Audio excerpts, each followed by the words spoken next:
Indian cricket team ഒരു പരിവർത്തന ഘട്ടത്തിലൂടെയാണ് കടന്നു പോകുന്നത്. രോഹിത് ശർമ്മയ്ക്കും വിരാട് കോഹ്ലിക്കും ശേഷമുള്ള ഒരു തലമുറയെ വാർത്തെടുക്കാനുള്ള ശ്രമത്തിലാണ് BCCIയും സെലക്ഷൻ കമ്മിറ്റിയും. ഈ നീക്കങ്ങളുടെ കേന്ദ്ര ബിന്ദുവായി നിന്നിരുന്ന ഗില്ലിനെ T20 ലോകകപ്പ് ടീമിൽ നിന്നും ഒഴിവാക്കിയത് BCCIയുടെ ദീർഘകാല പ്ലാനുകളിൽ വന്ന വലിയ മാറ്റത്തെയാണ് സൂചിപ്പിക്കുന്നത്. അതേസമയം ബാറ്റിംഗിൽ വലിയ പരാജയമായിട്ടും സൂര്യകുമാർ യാദവ് നായകനായി തുടരുന്നത് സെലക്ഷൻ മാനദണ്ഡങ്ങളിലെ വൈരുദ്ധ്യങ്ങളെക്കുറിച്ചുള്ള ചോദ്യങ്ങളും ഉയർത്തുന്നു. ഇന്ത്യൻ ക്രിക്കറ്റിലെ അടുത്ത പോസ്റ്റർ ബോയ് ആയിട്ടാണ് ഗില്ലിനെ BCCI കണ്ടിരുന്നത്. 3 ഫോർമാറ്റുകളിലും ഇന്ത്യയെ നയിക്കാൻ പ്രാപ്തിയുള്ള താരം എന്ന നിലയിൽ ഈ വർഷം അദ്ദേഹത്തിന് ടെസ്റ്റ് ഏകദിന ടീമുകളുടെ നായക സ്ഥാനം നൽകി. T20 സൂര്യകുമാർ യാദവിന് കീഴിൽ വൈസ് ക്യാപ്റ്റനായും അദ്ദേഹത്തെ നിയമിച്ചു. എന്നാൽ T20 ഫോർമാറ്റിൽ ഗില്ലിന്റെ ബാറ്റിംഗ് ശൈലി ടീമിന് ഗുണകരമാകുന്നില്ല എന്ന വിലയിരുത്തലിലാണ് സെലക്ഷൻ കമ്മിറ്റി എത്തിയത്. തുടർച്ചയായ പരാജയങ്ങളും പ്രധാനമാണ്. ഈ വർഷം കളിച്ച 15 T20 ഇന്നിംഗ്സുകളിൽ ഗില്ലിന് ഒരു അർദ്ധ സെഞ്ചുറി പോലും നേടാനായില്ല. ഓപ്പണർ എന്ന നിലയിൽ പവർ പ്ലേ ഓവറുകൾ പ്രയോജനപ്പെടുത്തുന്നതിൽ സ്കോർ റേറ്റിംഗ് ഉയർത്തുന്നതിലും അദ്ദേഹം പരാജയപ്പെട്ടു. വ്യക്തിഗത മികവിനേക്കാൾ ടീമിന്റെ സന്തുലിതാവസ്ഥയ്ക്കാണ് മുൻഗണന നൽകേണ്ടതെന്ന് മുഖ്യ പരിശീലകൻ ഗൗതം ഗംഭീറും സെലക്ടർമാരും തീരുമാനിച്ചു. ലോകകപ്പ് പോലൊരു വലിയ ടൂർണമെന്റിൽ ഫോം ഇല്ലാതെ ഒരു ഓപ്പണറെ വിശ്വസിക്കുന്നത് അപകടമാണെന്ന തിരിച്ചറിവാണ് ഗില്ലിനെ പുറത്താക്കാൻ കാരണമായത്. ഗില്ലിനെ പുറത്താക്കാൻ ഉപയോഗിച്ച അതേ മാനദണ്ഡം സൂര്യകുമാർ യാദവിന്റെ കാര്യത്തിൽ പ്രയോഗിച്ചാൽ അദ്ദേഹം ടീമിൽ ഉണ്ടാകാൻ പോലും അർഹനല്ല എന്നതാണ് വസ്തുത. ലോക T20 റാങ്കിങ്ങിൽ ഒന്നാമനായിരുന്ന സ്കൈയുടെ ഗ്രാഫ് കഴിഞ്ഞ കുറച്ചു കാലമായി താഴോട്ടാണ്. അവസാനമായി കളിച്ച 22 T20 ഇന്നിംഗ്സുകളിൽ സൂര്യകുമാർ യാദവ് ഒരു തവണ പോലും 50 റൺസ് കടന്നിട്ടില്ല. ഈ ഇന്നിംഗ്സുകളിൽ നിന്നായി വെറും 244 റൺസ് മാത്രമാണ് അദ്ദേഹം നേടിയത്.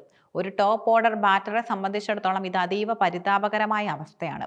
ലോകകപ്പിന് തൊട്ട് മുൻപ് നായകനെ മാറ്റുന്നത് ടീമിനുള്ളിൽ വലിയ അസ്വസ്ഥതകൾ ഉണ്ടാക്കുമെന്നും അത് വിഡ്ഢിത്തമായി മാറുമെന്നും BCCI വൃത്തങ്ങൾ വ്യക്തമാക്കുന്നു. ഒരു ടീം നായകനെ ഫോമിന്റെ പേരിൽ മാത്രം ലോകകപ്പിന് മുൻപ് ഒഴിവാക്കുന്നത് ഇന്ത്യൻ ക്രിക്കറ്റിൽ അസാധാരണമാണ്. ഈ ഒരു ക്യാപ്റ്റൻസി പ്രിവിലേജ് ആണ് സൂര്യകുമാർ യാദവിനെ ടീമിൽ നിലനിർത്തിയത്. അടുത്ത വർഷത്തെ T20 ലോകകപ്പിന് ശേഷം സൂര്യകുമാർ യാദവിനെ മാറ്റി ഗില്ലിനെ T20 നായകനാക്കാനായിരുന്നു BCCIയുടെ പദ്ധതി. രോഹിത് ശർമ്മയെ നായക സ്ഥാനത്ത് നിന്ന് മാറ്റിയതും ഗില്ലിനെ പകരക്കാരനായി ഉയർത്തിക്കാട്ടിയതും ഇതിന്റെ ഭാഗമായിരുന്നു.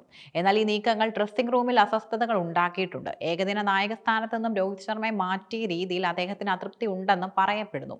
മുഖ്യ പരിശീലകൻ ഗൗതം ഗംഭീറുമായി രോഹിത് അത്ര നല്ല ബന്ധത്തിലല്ല എന്ന റിപ്പോർട്ടുകളും പുറത്തു വരുന്നുണ്ട്.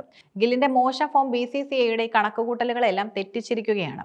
T20 ഗില്ലിനെ തിരികെ കൊണ്ടുവരാൻ ഏഷ്യ കപ്പിൽ വൈസ് ക്യാപ്റ്റൻസി നൽകിയെങ്കിലും താരം അവസരം മുതലാക്കിയില്ല. അജിത് അഗാർക്കറുടെ നേതൃത്വത്തിലുള്ള സെലക്ഷൻ കമ്മിറ്റി എടുത്ത ഈ തീരുമാനം കടുപ്പമേറിയതാണെങ്കിലും ശരിയായ ദിശയിൽ ഉള്ളതാണെന്ന് ഒരു വിഭാഗം ആരാധകർ വിശ്വസിക്കുന്നുമുണ്ട്. ടീമിനേക്കാൾ വലുതല്ല ഒരു താരവും എന്ന സന്ദേശം ഇത് നൽകുന്നു. ഫോമില്ലാത്ത ഗില്ലിനെ ഒഴിവാക്കി ഫോമിലുള്ള മറ്റ് യുവതാരങ്ങൾക്ക് അവസരം നൽകുന്നത് ടീമിന് ഊർജം നൽകും. അതേസമയം ലോകകപ്പിൽ സൂര്യകുമാർ യാദവിന്റെ പ്രകടനം സൂക്ഷ്മമായി നിരീക്ഷിക്കപ്പെടും. ബാറ്റിംഗിൽ തിളങ്ങാൻ സാധിച്ചില്ലെങ്കിൽ ടൂർണമെന്റിന് ശേഷം അദ്ദേഹത്തിന്റെ നായകസ്ഥാനം മാത്രമല്ല ടീമിലെ സ്ഥാനവും തെറിക്കാനുള്ള സാധ്യതയുണ്ട്. ഇന്ത്യൻ ക്രിക്കറ്റിലെ അധികാരം കൈമാറ്റം സുഗമമല്ല എന്നാണ് ഈ സെലക്ഷൻ വിവാദങ്ങൾ തെളിയിക്കുന്നത്.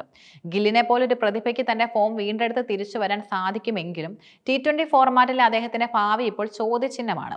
നായകൻ എന്ന നിലയിൽ സൂര്യകുമാർ യാദവിന് ലഭിച്ച ഈ അധിക അവസരം അദ്ദേഹം എങ്ങനെ വിനിയോഗിക്കുമെന്ന് കണ്ടറിയണം.